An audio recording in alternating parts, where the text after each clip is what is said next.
Hello বন্ধুরা, সবাই কি করছো? আমি তো এই যে পাইনাপেল কাটবো চলে আসলাম। তো পাইনাপেলের সিজন চলে এসেছে আর এখানে প্রচন্ড পরিমাণে পাইনাপেল পাওয়া যায়। পাইনাপেলের জায়গা বলতে পারো।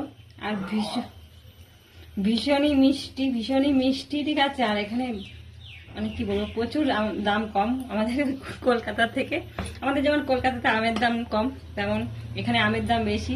আর এখানে পাইনাপেলের দাম কম। আর ভীষণই মানে কি বলবো, টেস্টি খেতে। আর প্রচুর পরিমাণে কি বলবো, মিষ্টি। আমাদের কলকাতাতে ওখানে তো 50-60 টাকা 100 টাকা পিস, এখানে তো অল্প দামে পাওয়া যায়। তো কে কে খাবে পাইনাপেল, চলে আসো। এখন আমার বর পাইনাপেল খাবে, এই যে আমি এখন চলে এসেছি পাইনাপেল